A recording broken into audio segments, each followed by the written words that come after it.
चलिए तो नमस्कार है, स्वागत है आपका। हम डिस्कस करेंगे क्वेश्चन नंबर 210। 210 में C2H2 का स्ट्रक्चर बनाएंगे तो C triple bond, C H इधर है और H इधर है, तो इसका जो हाइब्रिडेशन होगा वो sp होगा और इसकी जो ज्योमेट्री होगी वो होगी लीनियर। आइसो स्ट्रक्चरल का मतलब है कि अगर इसकी ज्योमेट्री लीनियर है तो इन सब में से किसकी ज्योमेट्री लीनियर होने वाली है। देखिए H2O2 का जो स्ट्रक्चर होता है वो होता है open book like structure. Open book like structure कैसे बनता है, तो एक बॉन्ड आपको इधर बना देना है हाइड्रोजन का और एक बॉन्ड आपको इधर बना देना है ऐसे। आप बोलोगे ओपन बुक तो नहीं दिख रहा है, अभी दिखेगा। देखो एक डैश डैश वाला बॉन्ड इधर दिखा दीजिए, एक डैश डैश वाला बॉन्ड इधर दिखा दीजिए। अब इसको ऐसे करके ऐसे मिलाएंगे तो ऐसे फील होगा कि बुक खुला हुआ है, ठीक है ना। तो इसी को ओपन बुक लाइक स्ट्रक्चर बोलते हैं। तो कुल मिलाकर ये लीनियर तो नहीं है, ख़त्म हो गया। NO2 में आप इस तरह से बनाओगे तो एक डबल बॉन्ड और एक कोऑर्डिनेट बॉन्ड होता है और एक अनपेयर्ड इलेक्ट्रॉन होता है, और इसका हाइब्रिडाइजेशन जब आप निकालोगे तो sp2 आएगा, ठीक है ना।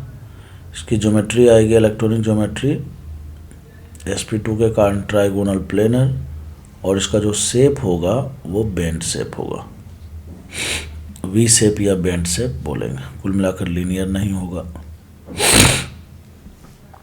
SnCl2, Sn आपको पता है ये कार्बन फैमिली से बिलोंग करता है, तो आउटर मोस्ट में 4 इलेक्ट्रॉन, तो 2 Cl के साथ बॉन्ड बना दिया और एक लोन पेयर यहाँ पर बच गया। फिर से हाइब्रिडाइजेशन की बात करें तो sp2 होगा विद 1 लोन पेयर। तो जब हाइब्रिडाइजेशन sp2 होता है उसमें और एक लोन पेयर होता है, हाइब्रिडाइजेशन sp2 और उसमें एक लोन पेयर हो, तब इसकी जो ज्योमेट्री होगी वो वी शेप बेंड शेप होगी। तो ये भी आंसर नहीं हो पाएगा। CO2 में बच्चों C डबल बॉन्ड हो, C डबल बॉन्ड हो। देखिए डायरेक्ट बताने का आंसर डायरेक्ट भी बता सकते थे कि D होगा, बट यहाँ पर जो हम सॉल्यूशन कर रहे हैं वो डिटेल एक्सप्लेनेशन है, एक एक ऑप्शन को डिस्कस कर रहे हैं कि ये हुआ तो क्यों हुआ, ये नहीं हुआ तो क्यों नहीं हुआ, ठीक है ना, ताकि आपको ज़्यादा से ज़्यादा नॉलेज आए। CO2 में देखिए यहाँ पर हाइब्रिडेशन निकालेंगे कार्बन का, तो ये sp होगा और sp होगा तो इसकी ज्योमेट्री कैसी हो जाएगी, लीनियर हो जाएगी। तो कहता है C2H2 के आइसो स्ट्रक्चरर कौन है, तो CO2 हो जाएगा, D हो जाएगा इसका करेक्ट आंसर। क्वेश्चन नंबर 211 में देखिए कहता है linear structure is expected for. इनमें से लीनियर स्ट्रक्चर किसका बनेगा देखते हैं। NC डबल बॉन्ड O, तो यहाँ पर ये बना दीजिए CO माइनस ये बना दीजिए, तो ये हो गया इसका हाइब्रिडेशन। अगर आप निकालोगे तो sp आ रहा है तो ये लीनियर हो गया, ये लीनियर हो गया। CH2 में C डबल बॉन्ड S इधर भी हाइब्रिडेशन sp है और ज्योमेट्री जो होगी वो लीनियर हो जाएगी, फिर से लीनियर हो गई। NO2 plus N double bond इधर भी बना दीजिए, इधर भी बना दीजिए, बीच में प्लस बना दीजिए, तो इसका हाइब्रिडेशन sp हो गया। फिर से ये क्या हो गया बताइए, लीनियर हो गया ना। तो ये भी लीनियर, ये भी लीनियर, ये भी लीनियर। BeH2 में भी लिखा हुआ है सॉलिड BeH2। सॉलिड BeH2 जो होता है वो पॉलीमराइजेशन करता है, बोले तो ये तो पॉलीमर के रूप में रहता है, ठीक है ना। तो कुल मिलाकर ये नहीं हो पाएगा। तो लीनियर स्ट्रक्चर किस किस में हो गया बताइए। एक तो लीनियर है, फर्स्ट हो गया, सेकेंड हो गया और थर्ड हो गया, तो 1 2 3 करेक्ट आंसर हो जाएगा।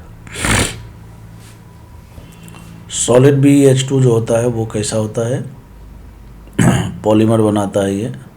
इसमें हर बेरिलियम का आयोडेशन sp3 हो जाता है। क्या हो जाता है, sp3, जिससे बनाना बॉन्ड होता है। डाइमेराइजेशन में क्या होता है, इसके दो मॉलिक्यूल आपस में जुड़ करके बनाते हैं, यहाँ पर दो ना जुड़ करके पॉलीमर है, तो पॉलीमर का मतलब बहुत सारे। तो इस प्रकार से बेरिलियम ले लीजिए, यहाँ पर हाइड्रोजन ले लीजिए, एक बॉन्ड इधर एक बॉन्ड इधर। फिर उसके बाद जो है इसको इससे मिला दीजिए, फिर यहाँ पर एक हाइड्रोजन ले लीजिए, फिर हाइड्रोजन ले लीजिए, फिर इधर। तो इसी प्रकार से बेरिलियम इधर जोड़ते जाइए, इधर जोड़ते जाइए, तो स्ट्रक्चर इसका पॉलीमर वाला स्ट्रक्चर आपको पता चल जाएगा। ठीक है, अब क्वेश्चन नंबर 212 की बात करें। Among the oxide of nitrogen, oxide of nitrogen N2O, NON, NO2 की बात कर रहा है। ऑक्साइड ऑफ नाइट्रोजन जैसे कि N2O, NO और NO2 की बात कर रहा है। कहता है किस में अनपेयर्ड इलेक्ट्रॉन है। अनपेयर्ड इलेक्ट्रॉन पता करना बहुत आसान होता है। जिसमें ऑड इलेक्ट्रॉन होगा ना, total number of electron odd में होगा, उसमें अनपेयर्ड इलेक्ट्रॉन प्रेजेंट होते हैं। जैसे देखिए यहाँ पर नाइट्रोजन का एटॉमिक नंबर कितना होता है बताइए, 7। तो 7 गुना 2 14, और प्लस का ऑक्सीजन का एटॉमिक नंबर कितना हो गया, 8। तो 22 इलेक्ट्रॉन हो गए टोटल। कितने हो गए, 22 इलेक्ट्रॉन हो गए। या आउटर मोस्ट से भी आप देख सकते हो, वहाँ से भी समझ में आ जाएगा। NO, नाइट्रोजन के आउटर मोस्ट में कितने इलेक्ट्रॉन होते हैं, 5। ऑक्सीजन के आउटर मोस्ट में कितना होता है, 6। 5 + 6 11 होता है। या फिर एटॉमिक नंबर से भी देख सकते हो आप। एटॉमिक नंबर इसका 7 है ना, और इसका 8, 7 और 8 15। टोटल इलेक्ट्रॉन के हिसाब से भी आप देख सकते हो, और आउटर मोस्ट के भी टोटल इलेक्ट्रॉन देख सकते हो। अगर ऑड नंबर में आ रहा है तो वो उसके पास अनपेयर्ड इलेक्ट्रॉन है, तो ये हो जाएगा। NO2 में नाइट्रोजन के आउटर मोस्ट में कितने इलेक्ट्रॉन होते हैं, 5। ऑक्सीजन के आउटर मोस्ट में कितने होते हैं, 6। 6 गुना 2 12, 12 5 17 है ना, प्लस 12 करेंगे तो 17 आएगा। तो यहाँ पर भी ऑड नंबर में आ रहा है। जहाँ पर भी टोटल इलेक्ट्रॉन ऑड नंबर में आएगा या आउटर मोस्ट का टोटल इलेक्ट्रॉन ऑड नंबर में आएगा, उसके पास अनपेयर्ड इलेक्ट्रॉन होते हैं। तो इसका करेक्ट आंसर जो है बी हो जाएगा।